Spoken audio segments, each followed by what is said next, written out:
we're going to have a battery disconnect switch. It's usually going to look like this. It'll be a small keyway that'll go in the recess, and it'll be a quarter turn fastener. So once we feel it click into place, that means our disconnect will be on, which will allow 12 volt power from our battery up front to go inside the coach. Now, this location may vary on different model of coaches, but for most part, you will have a battery disconnect, so keep that in mind. So now we're going to go to our shore power. Most of these units are going to be 30 amp twist lock power cords. If you'll see, we've got one spade with an elbow on it. If we open up our lid here, our bottom spade will have that elbow, so all we're going to want to do is match that up, insert, and quarter turn.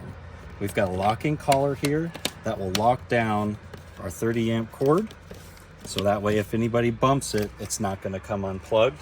We also have our male end that will go to our shore power supply.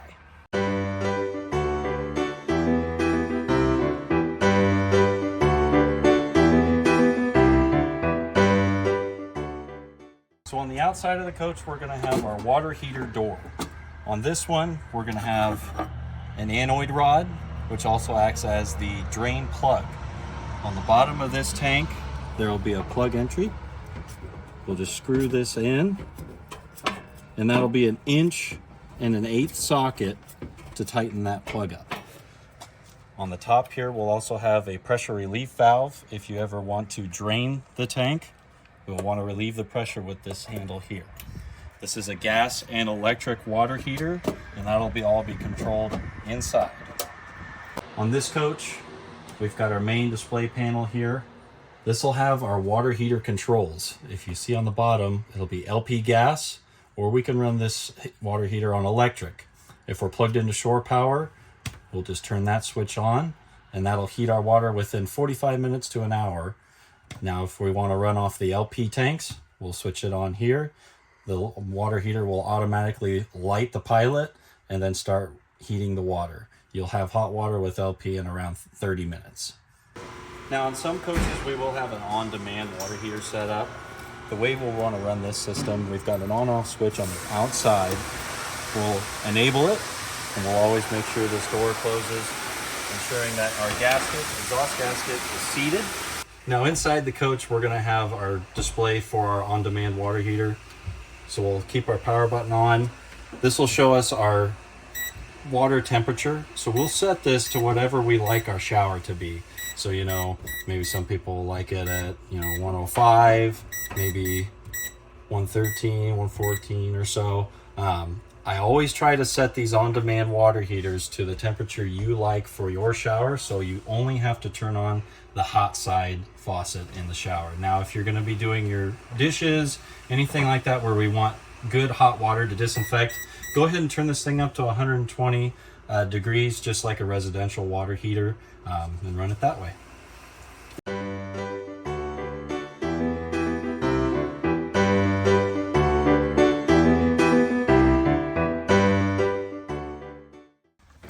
Now, in all these coaches, we're going to have a power breaker system. So we'll have our 120 volt breakers, and then our 12 volt circuit here with all of our 12 volt spade breakers. Now, if we're running this coach like the air conditioner or the water heater on electric, if we're running both of those at the same time and we turn on the microwave, there is a possibility we can pop one of these breakers.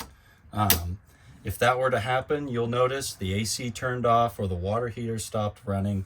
All we have to do is come in here, open the panel, and if you see one of these breakers down, that means it is tripped.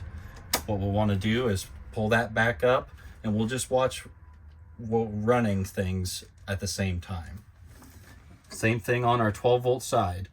If we're running, let's say, the awning, and if your coach has a slide out, if we're running those at the same time, there is a possibility we can pop a 12 volt breaker.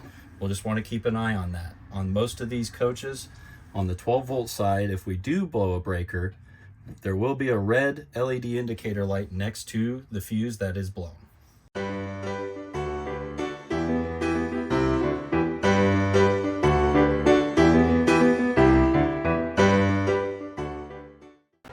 Now, back on our main panel here, we do have an awning control switch here. So this will be to extend or retract our electric awning.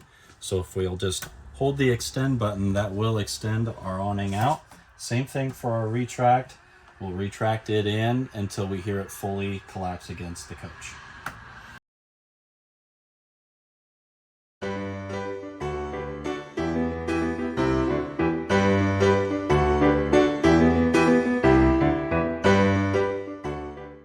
So up front we do have our two 20-pound cylinders for LP. This will feed LP throughout the coach for our water heater, our refrigerator if it is equipped with an LP circuit, and our stovetop. So we'll have two tanks. We can run one tank at a time off of this regulator. So right now the arrow would be pointing to our left tank. If we want to pull off the other tank, we would just rotate that handle over, making sure our gas valves are open. Now if we ever run out of LP, all we need to do is to change the tank, because we've got a large wing nut here. We'll loosen this off. We don't have to remove it completely. Lift up on our handle, make sure our gas valve is off, remove the pigtail. This way we can remove the tank, replace with a new one, and then just tighten back down our wing nut and re-secure our pigtail. When we turn on our tank, all we're going to want to do is listen for any LP leaks off of this pigtail. If you do, give it a little more tightening and you should be good.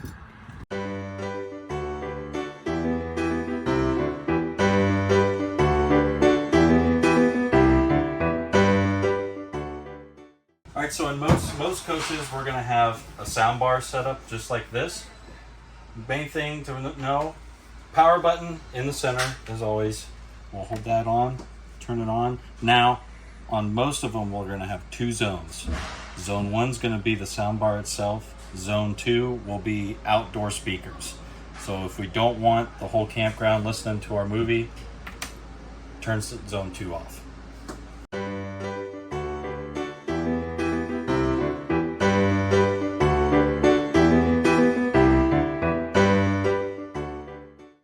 So now for the thermostat inside the coach, most of them are going to have a Furrion set up just like this.